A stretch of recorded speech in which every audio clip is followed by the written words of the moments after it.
The City Council is the sole legislative body of the City of Framingham and is therefore responsible for passing city ordinances. The City Council is made up of 11 members who exercise the legislative powers of Framingham. 2 of these members are known as councilors at large and 9 members are known as district councilors. The City Council serves as a link between the citizens of Framingham and their municipal government. Councilors help constituents by connecting them to resources, services, and city departments, and also serve as advocates for all Framingham residents. The following City Council coverage is brought to you by the Government Channel, a service of the City of Framingham.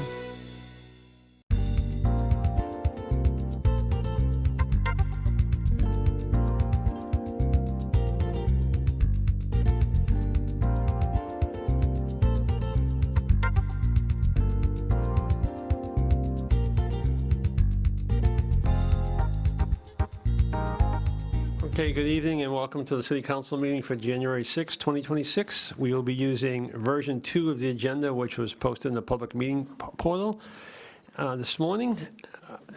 And the first item on the agenda tonight will be public participation. There are 3 people in the room, and on Zoom we have 1 person, so everybody can have 3 minutes. So we will start with Mr. Leonard.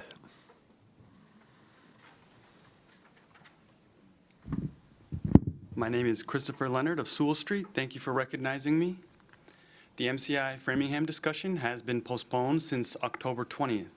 On November 18th, it was cited in the agenda and briefly addressed. It was resolved that Senate President Spilka would be requested to attend the discussion to provide information to the City Council on Governor Healy's $360 million development project. Yet the Council has not yet announced when to expect this discussion. Advocates for carceral reform are demanding a pause to more fully examine alternatives and to give the public time to review details of the plan, which have not been released, though an overview of the plan was released last June.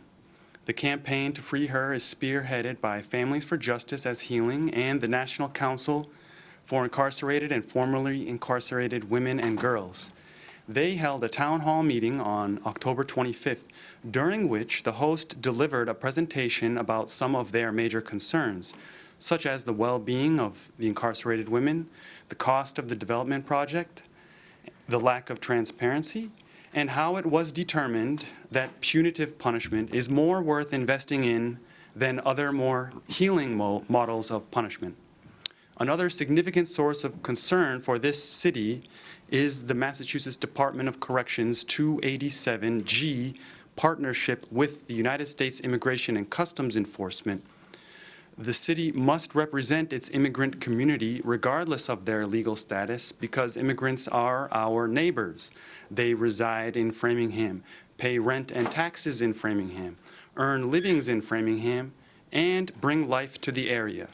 Most immigrants would prefer to stay in their country of origin, but for reasons that are debatable, make the difficult decision to immigrate.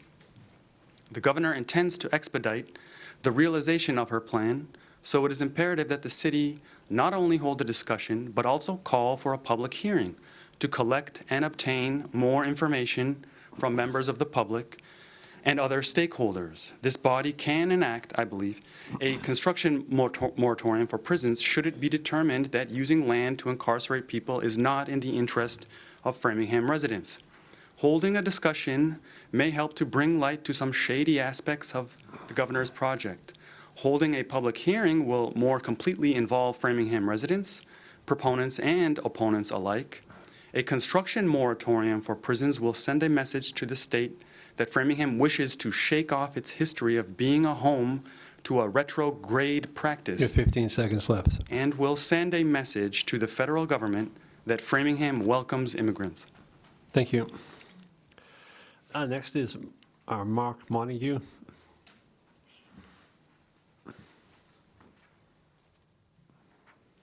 Good evening. So good evening, Mark Montague, 34 Miller Ave. And my wife and I, Gail, came down tonight. We wanted to just bring your attention to how the zoning bylaw has failed us and failed our neighborhood. We have basically a hotel-sized skyscraper going up in the middle of our neighborhood. And we wanted to get the, conversation started about updating the zoning bylaws so no other neighborhood in the city has to ever deal with this kind of situation that's definitely negatively impacting our lives. And we came up with some ideas, brainstorming this and on things that we'd like, the leaders in the city to consider. The first one being south of Welshakem Lake, rezoning it from G to R1. That would help, with the multifamily issue. Floor area ratios. This particular building is a 7,000 square foot building on an 8,000 square foot lot. You can imagine the size of it on such a small lot. If we had floor area ratios, which I understand, is probably would be a hot topic because it's usually not done in residential zones, but maybe with the current real estate environment, it's time to think about maybe possibly doing something like that. It would help with preventing mansionization, ensure that the neighborhood characters are maintained, definitely increase affordability because you wouldn't have this, a building like this going in a small neighborhood. We know this guy, he bought the property for $350, and we know, looking at the registry of deeds, he's got a loan out for $800 to build the thing, so he's in for $1.2 million, in a small neighborhood. It's crazy. And the average floor area ratio in our neighborhood is closer to 0.26, and this one's, 0.875. Just, it's unbelievable. Possibly limit homes to 2.5 stories instead of the 40-foot height. Possibly that would help. The 40-foot height works great when people are doing pitched roofs, but when they're putting in a flat roof building, this thing going up 3 stories. Provide clear rules to the building commissioner defining living space. In this particular example, on the ADU side, it has a 2-car garage with an 800 square foot ADU, but in the garage side, there's also a lot of dead space. What's going to happen to that dead space in a year or two? Yeah, 15 seconds, okay. It's going to, well, we got another 3 minutes here, too. Okay, that's fine. Just kidding. That dead space is, it's going to turn into living space at some point. So this 800 square foot ADU is all of a sudden going to become a lot bigger. Okay, thank you. All right, thank you. Pat Krisak? Pass these out while the next person comes in? Certainly. Is that okay? Yeah, absolutely, yep. Oh, great. Thank you, thank you, thank you.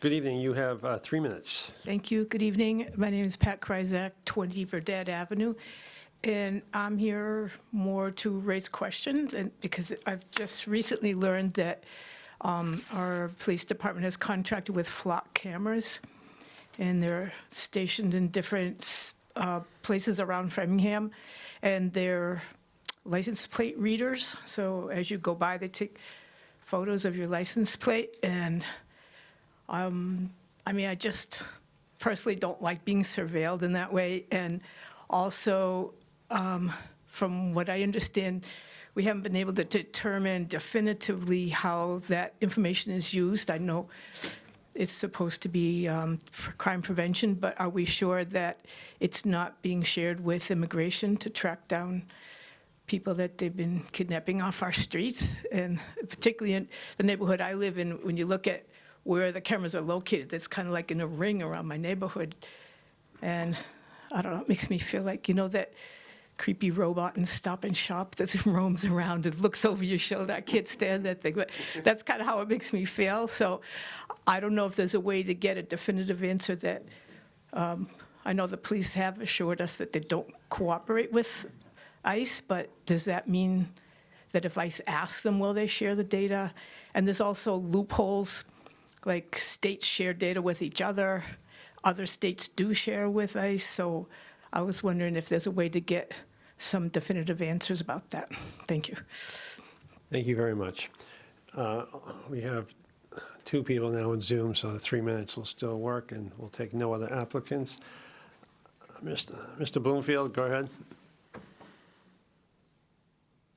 Mr. Chairman, can you hear me? Yes. Thank you, and You have congratulations. 3 minutes. Thank you. You have 3 minutes. Who is going to pay? Get detailed list by department of immediate deferred program possibility.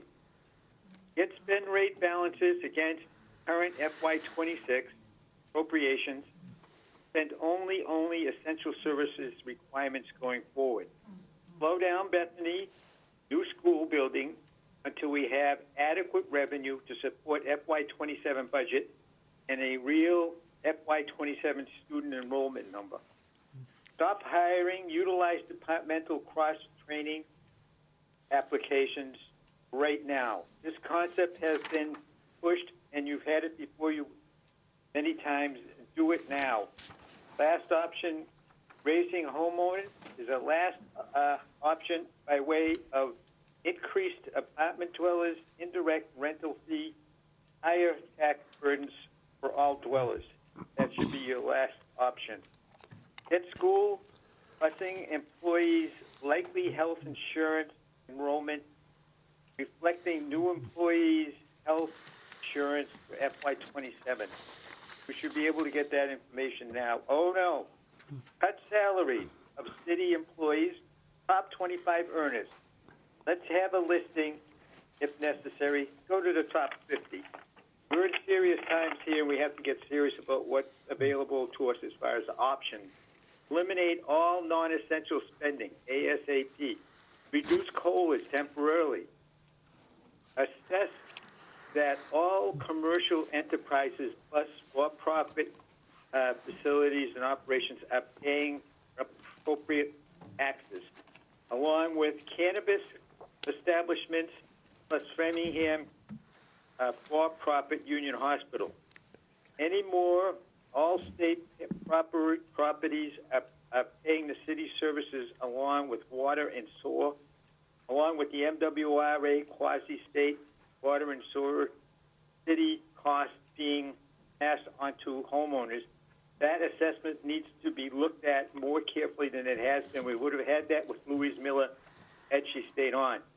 Given the lack of police traffic law enforcement across the city, more school traffic safety officers personnel are required. That's essential. People of Framingham demand transparency and performance at all levels to be on a very high level. You have 15 seconds, Mr. Bloomfield. Yes, the situation is already intense. It's going to get even more intense. We still need adequate rainy day funds, stabilization funds. Free cash is not free.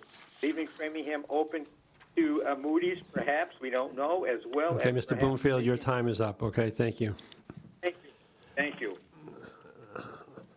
Last, we have Donna Kilcoyne, officer. Hi, can you hear me, George? Yes, I can. Yeah, it's Donna Kilcoyne, Orthofer, Appledore Road. I want to bring up a couple of topics that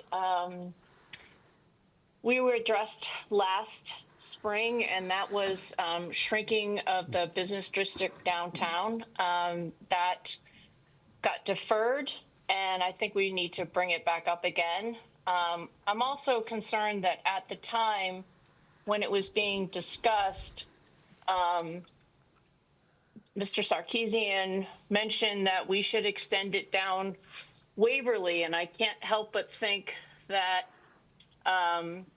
this project that is coming up in front of the planning board had something to do with that request, adding that piece of property into that zoning. But I think we need to revisit it. We can still reduce the number of properties that we are required to have zoning for the MBTA down to the 4,300 if we do shrink the district.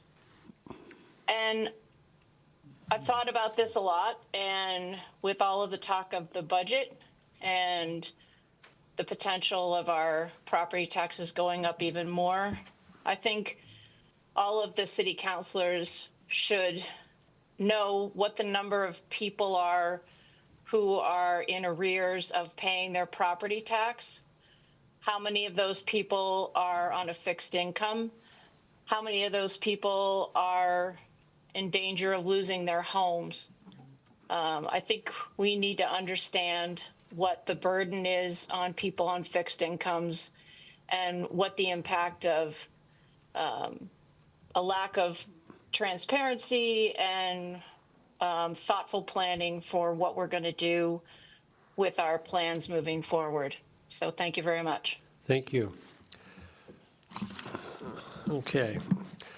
So that's the end of public participation. We have no proclamations tonight, so next we'll have the report of the mayor. Mr. Mayor? Thank you, Mr. Chairman. First, I want to thank everybody for attending the inauguration ceremonies last Thursday. Thought it was a great success. We had a great crowd there, and I'm especially grateful that the governor and Congresswoman Clark both attended and participated in this ceremony. And I really believe that that's confirmation that Framingham really has a seat at the table. And I look forward to continued relationships with state and federal legislative delegations. As we begin this new term, I want to reaffirm my commitment to continue to have open communication and collaboration with each of you. My door is always open, and I welcome the opportunity to meet with you individually or collectively. Please feel free to reach out to me at any time by email or phone, or to schedule a meeting to discuss ideas, concerns, or issues affecting your districts or the city as a whole. I look forward to working closely with all of you. Next week, the city's Public Works Division will conduct curbside collection of live Christmas trees, or trees that used to be live. The trees will be collected on residents' regular trash and recycling collection day. Artificial trees should not be left at the curb. Those must be taken to the recycling center or scheduled through the DPW's bulky waste collection program. And additional details on how to do that are available on the city's website. City's currently accepting applications for 2 planning board vacancies. The deadline to apply is Sunday, January 25th at 11:59 p.m. In addition, the city is seeking applicants for vacancy on the school building committee with the same January 25th deadline. I also want you to know that the Council on Aging is accepting nominations for its 6th Annual Senior Heroes Award. The deadline to submit a nomination is February 9th, and more information is available on the city's website and in the city's Sunday newsletter. The Framingham 325th Celebration Committee is accepting nominations for its 2nd Annual Black History Month exhibit to be held in February. Nominations may be submitted for individuals who are living or posthumously. The deadline is Sunday, January 11th. Additional information can be found on the city's website or the Framingham 325th Facebook Committee. And as I've mentioned in the past, the position of CFO is currently vacant, and we are currently advertising to fill a position. Item number 4 on your agenda tonight deals with financing a temporary solution to that vacancy. And finally, I want to announce that the State of the City address will be on Monday, January 26th at 7 p.m. That's my report. Okay, thank you. Are there any questions? Where will that be, Mr. Mayor? The state upstairs? Are we going to? To be determined. Okay, thank you. Any questions for the mayor? Mr. Warren? Thank you for that report, Mr. Mayor. Prior to Ms. Pratt stepping away, I know her and the finance department have been working with DLS on receiving some consulting services and an audit of our programs. Is that work still ongoing even with her departure, hopefully? Yes. Yeah. It hasn't really started yet, but it's still scheduled to Okay. go ahead. Okay. I know when she was still on board, she was expecting that maybe by February they would be able to report out to the council. I don't know if that timeline still holds true, but I do hope that when they finish, we can once again get that report. Absolutely. Okay, thank you. Any other questions from Ms. Feeney? Thank you so much, Mr. Chair. Hello, Mr. Mayor. Big moment, my first question. as we've started the new year and with all the new charter changes going into effect, one of the big changes, as you know, is the Chief Sustainability Officer. And I was wondering where you and your administration is on that topic. Is this something that we're going to be seeing soon with the details of implementation? So the HR department is working on a job description for that and going to be suggesting a classification and salary plan, which will then have to come to the council and money appropriated. It's not clear whether we're going to be able to fill that in the current fiscal year or wait to include the salary for that in the FY27 budget. But we're working on that. Do you have any sense of a timeline with that at all? I'm sorry? Do you have a sense of a timeline? No. Okay, thank you very much. Mrs. Stephanie? Thank you, Mr. Chairman. Mr. Mayor, congratulations. The inauguration was spectacular as described, and it was impressive to see our state leaders come out for that.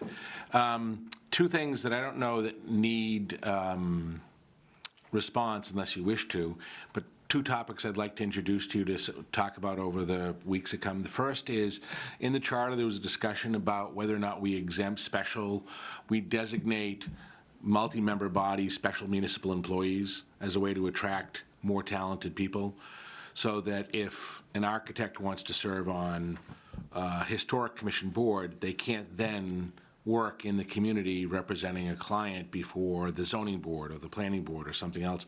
That gives them the ability to say, you can't represent a client before your board, but you can have latitude in terms of doing things else in the community. It'd be helpful for you to think about that and think about whether or not we need to adopt that. Some communities do because it helps with appointments, some don't. You've had great success in filling appointments without doing that, but it's something that at the time, Marilyn Contreras, our consultant from MMA, had suggested that many communities do as a way to enhance appointments. And I'll send you a note to follow up on that. The second point is the charter that Ms. Feeney talked about increasing highly transparent around the budget. It'd be helpful to think through, as we talk through the budget process, what does that mean? How do we do that? How do we increase level of engagement and flow of information around the budget process, especially given how truncated it's going to be this year? So you're welcome to respond, but I don't think either of them necessarily need a response. I just wanted to highlight two of them for conversation as we proceed. Okay, thank you. Any other questions for the mayor? Ms. Malik? Thank you. I don't know if this is for the mayor or for Mr. Tassino. I wanted to follow up about the water billing issue that Councilor King and I had been made aware of as it relates to the Bishop Street condo and the division of that bill between the two different condo associations or homeowner associations as that exists.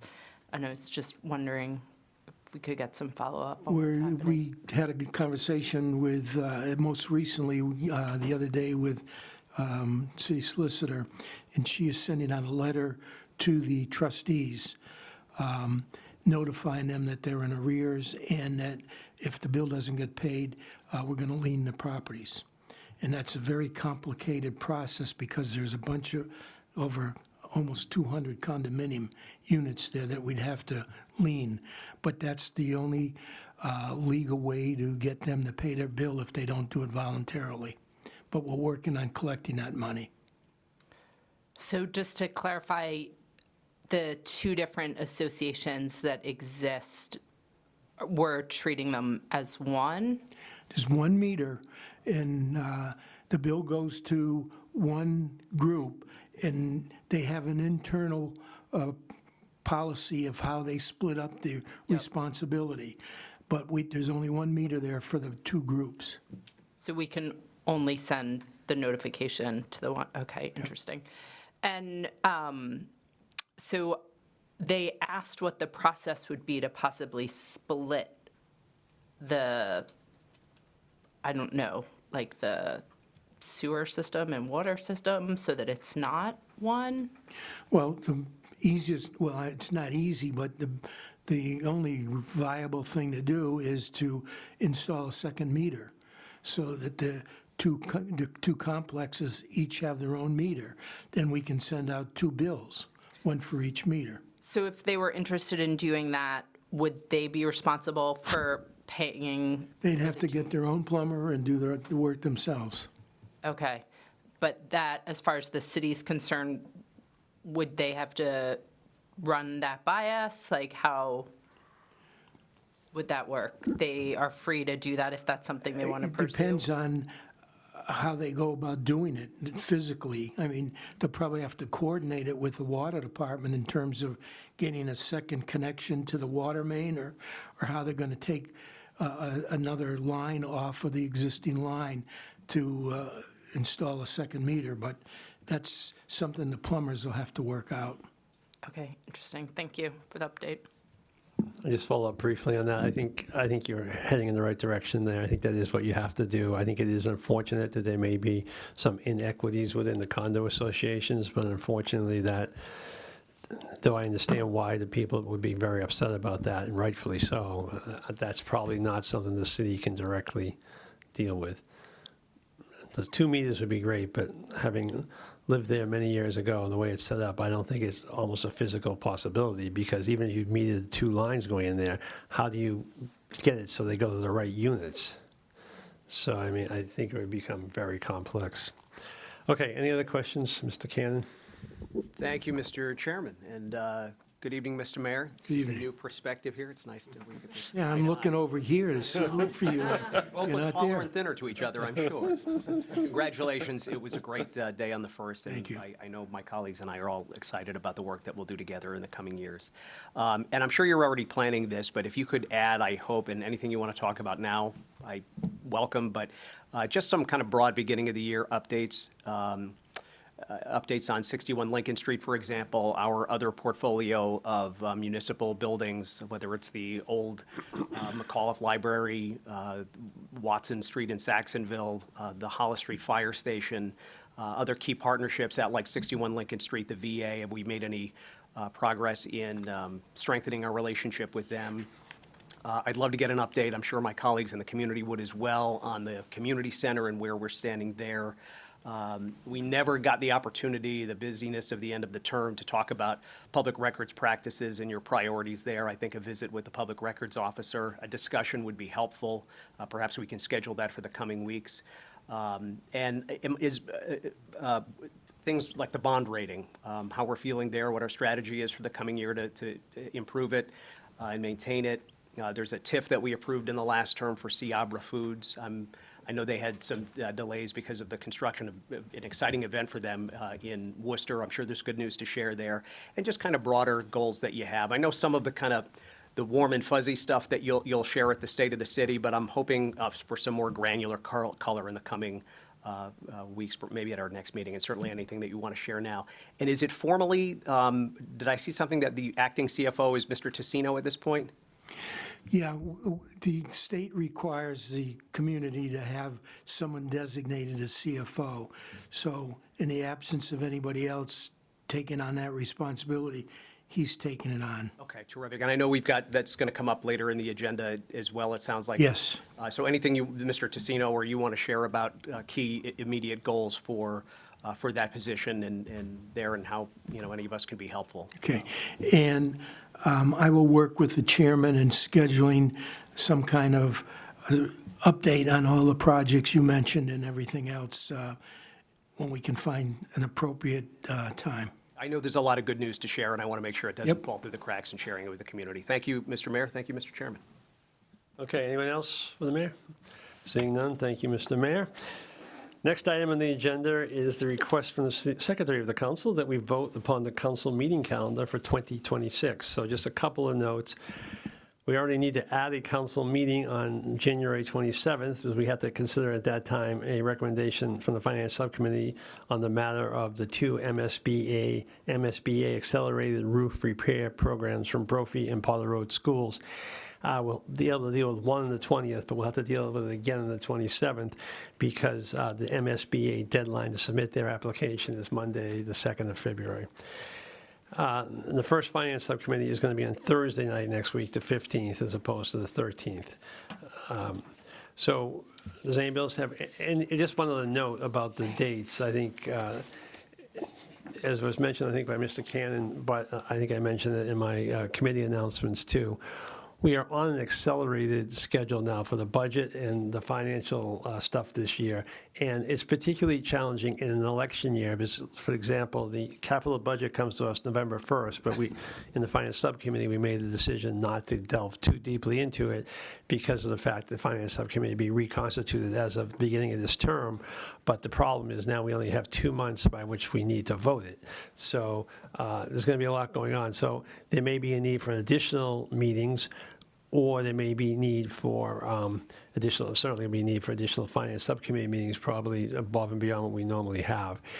And I think everyone should, especially people on the finance subcommittee, but the whole city council, should keep in mind the month of April essentially becomes what used to be the month for the council. The month of April becomes what used to be the month of June for considering the budget. And for the finance subcommittee, the month of March becomes what used to be the month of May for considering the budget.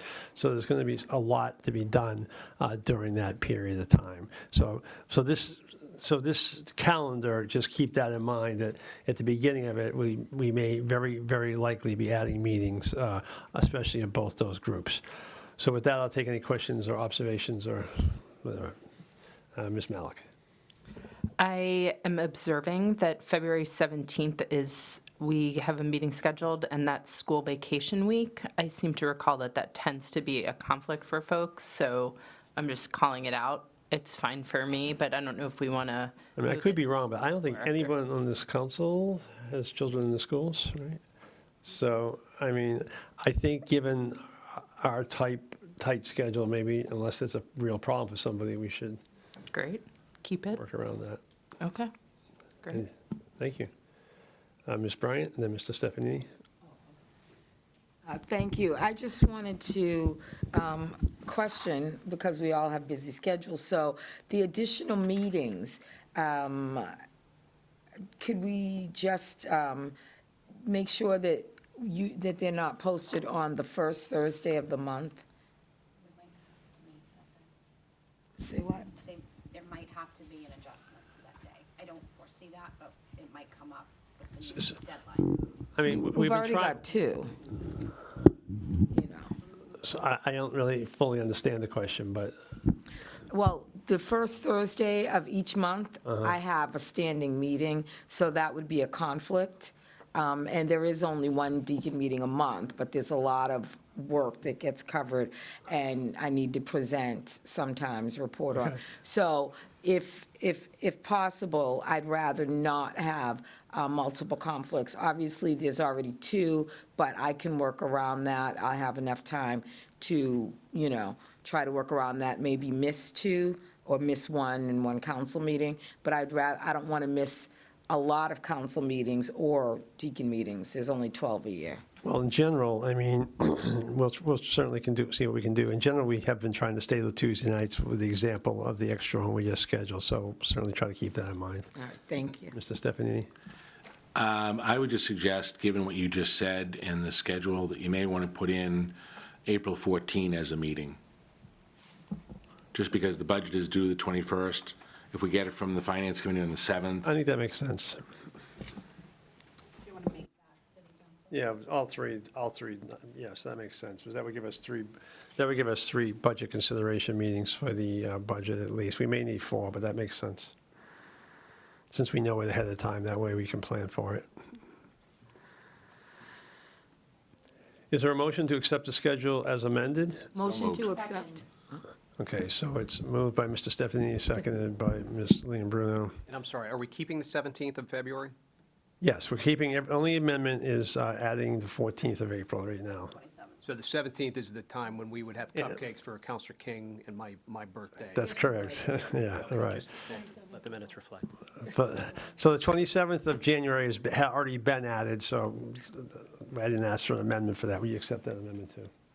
So the 14th of April and the 27th of January will be added. Everything else for now will be left the same with the requisite warnings that we may have to add additional meetings of either the subcommittee or the city council. Okay, any further discussion?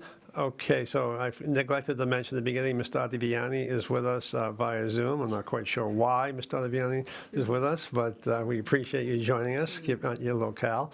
So we'll let you vote first and on the motion. Vote yes, Mr. Chair. Mr. Alexander? Yes. Mr. Ward? Yes. Mr. Cannon? Yes. Ms. Lean Bruno? Yes. Myself, yes. Yes. Stephanie? Yes. Ms. Malik? Yes. Ms. Long? Yes. And Ms. Bryant? Yes. Okay, that's unanimous. Okay. Next on the agenda is a request of the Planning and Zoning Subcommittee for advertisement of a public hearing to refer the Planning Board zoning amendments regarding Clark's Hill, to refer to the Planning Board zoning amendments regarding Clark's Hill. So- Ms. Long, do you want to speak? Yes, sir? Yeah, excuse me. So this was worded wrong because this is upon the request of the former Planning and Zoning Subcommittee to request that the City Council advertises for public hearing as well as refer it to the Planning Board for public hearing at the same time. So that's how this originally got.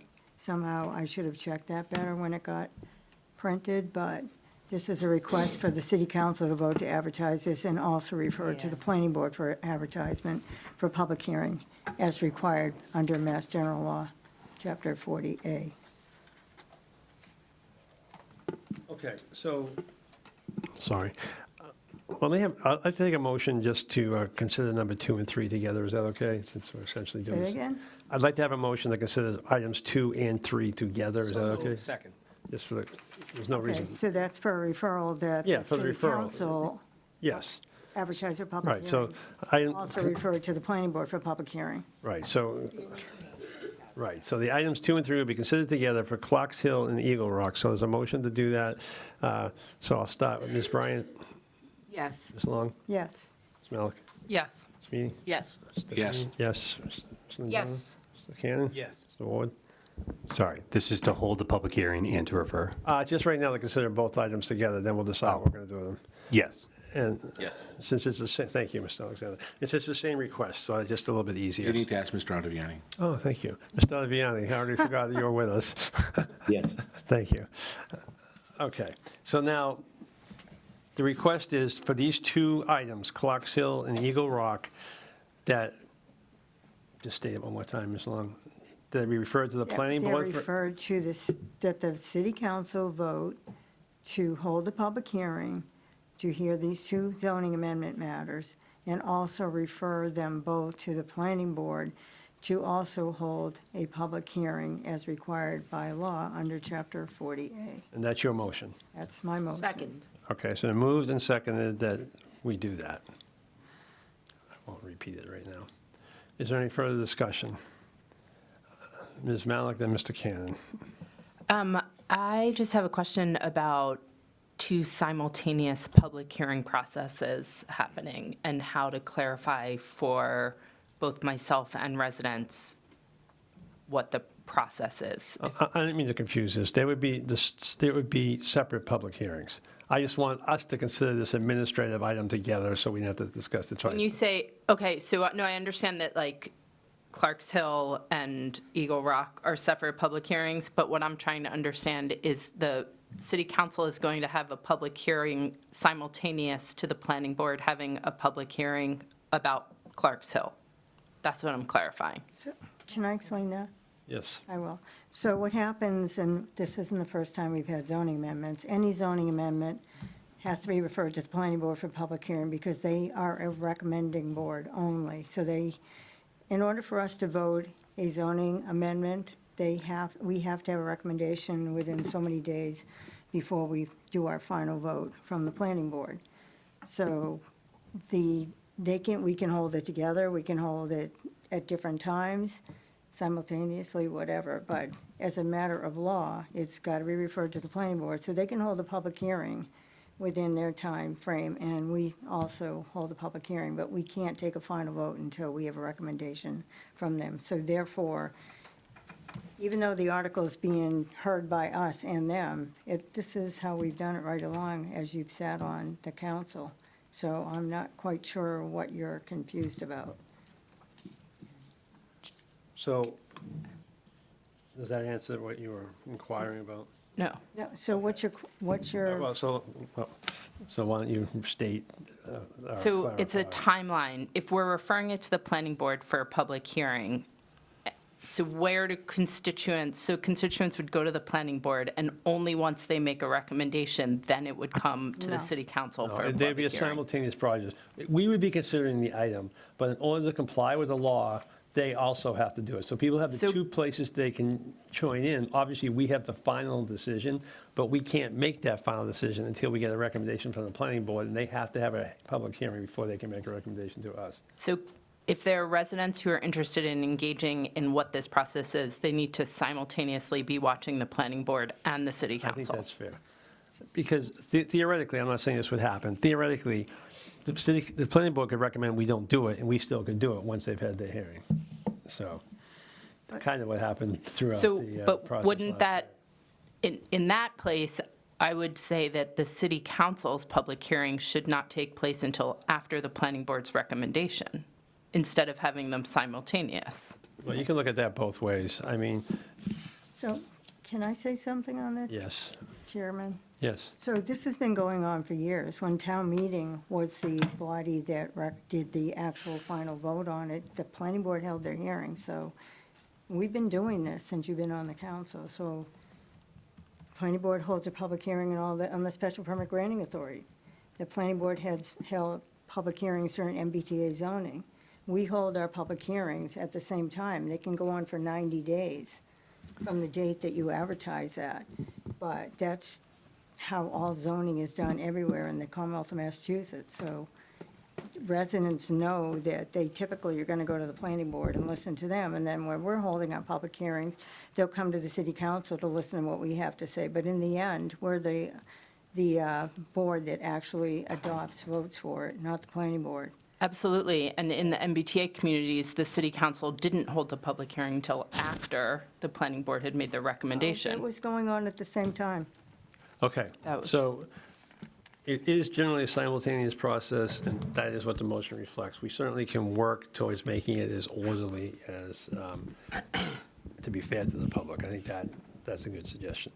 Any further discussion on this? Mr. Cannon? Just to clarify, and I'm trying to remember what our previous practice has been, I believe matters conducted in a previous session of the council had expired at the conclusion of that term, requiring resubmission or a restart of that process. This is a referral from a subcommittee that no longer exists and refers to a subcommittee that hasn't been seated yet. Now, I'm now becoming one of those nudges in local government about a little, tiny little detail, and I'm sure that comes as a great surprise. But in terms of process and consistency, should this not originate in a different way? Should it be So- referred to the subcommittee which is about to be seated for them to take So- action? Because So- that subcommittee may vote a different way to take different action. Right, so you could do it any way you would like, but I mean, any individual can really raise this and request this, so I mean, So for this case, So actually, I had asked to put this on. So it got put on as from the Subcommittee on Planning and Zoning, but this, I asked to put this agenda item on, so I, Friendly amendment at the request of Councilor Long. yeah, that's fine, because I was the one Tied it up in a requesting. little bow. thank you. Mr. Chairman. Thank you, Councilor Long. Is there any further discussion? Seeing, Ms. Bryant? I just wanted to say, that issue, technically, a subcommittee of city council is still a subcommittee of the city council regardless of who are the members on it. So even though the members change, it is still a subcommittee of the city council unless we change, I mean, the new city, subcommittee could decide to say, we would like to rescind that, since it hasn't been dealt with yet.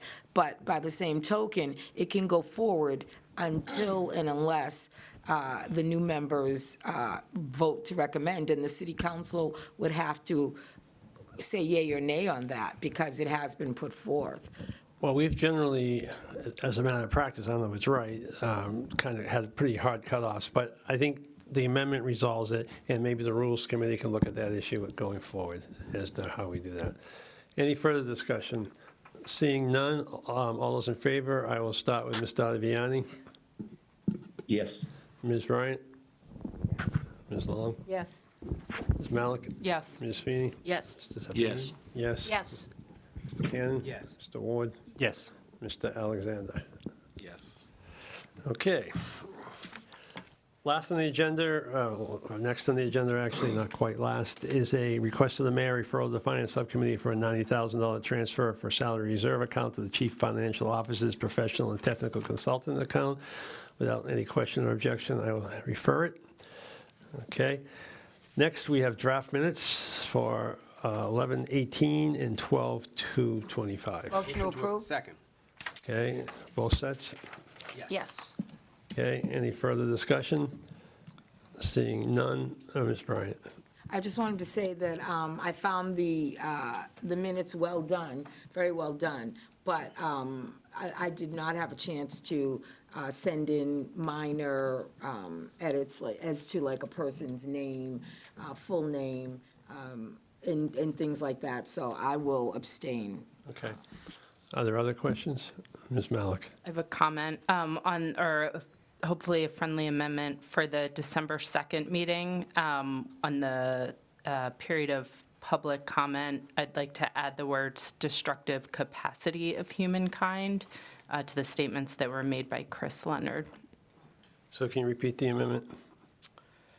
To add the words destructive capacity of humankind.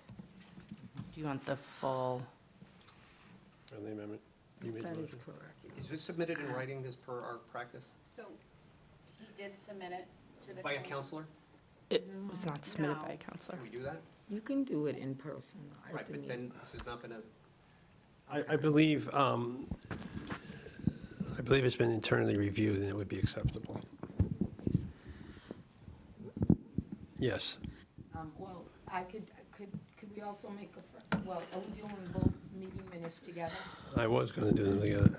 So, just in comment, it says the name is Ms. Rozzi, but actually, it probably should be Ms. Rozzi Hooper Hammersley. Okay. And I can send that. Okay, so with those two friendly amendments, is there any further discussion? Is that okay? Okay. All those in favor, Mr. Alexander? Mr. Ward? Yes. Mr. Cannon? Yes. Ms. Lane Bruno? Yes. Myself, yes. Ms. Stephanie? I abstain. Ms. Feeny? Abstain. Ms. Malik? Yes. Ms. Long? Yes. Bryant? Now that they abstain, I abstain. Abstaining. And Mr. Taviani? Yes. 8 in favor, 3 abstaining. We're all set. Okay, report of the council chair. I really have no report as of now. I did send out the subcommittee email this afternoon. I think I spoke to everyone about it and as to what we were doing. The only other thing would be, anybody interested in appointments, let me know by Friday, so we can get that resolved. Okay. Report of subcommittees, we really don't have any subcommittees, so we won't have any report of subcommittees. Report of counselors. Any counselor with a report? Can I? Ms. Long, then Ms. Bryant.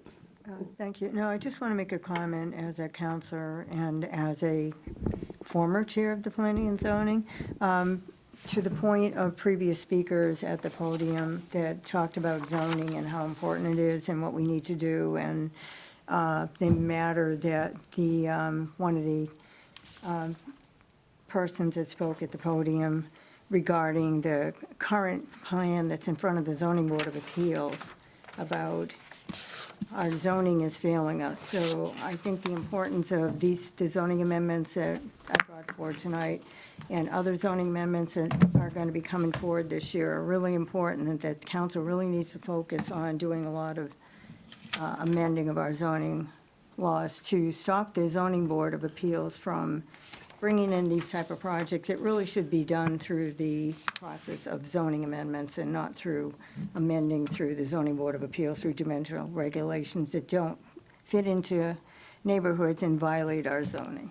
So I just wanted to stress that you have residents coming in regularly speaking about this, and I think it's something we really need to focus on this session, not to mention the finances. Very good. Ms. Bryant. Simply, just on behalf of District 9, for some reason, District 9 is burning a lot lately, but thanks to our fire department, that's just a joke, it's not burning, but we have had a couple of fires.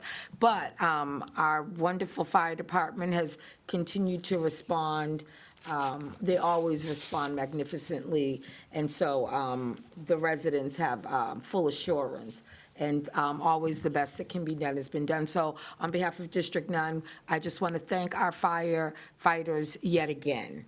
Thank you. Thank you. Ms. Malik?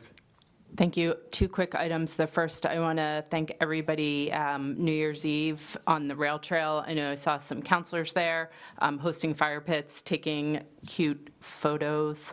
Much appreciated. I especially want to appreciate DPW and the 3 guys who worked that night, Jake Gogan, Will DeFlumer, and Freddie Kenaway. Hopefully I pronounced those close to correct, and I can send you the spelling. But DBW really went above and beyond, particularly when it was icy that morning. So very much wanted to appreciate them and every organization that hosted a fire pit for a 3rd annual. It was fabulous.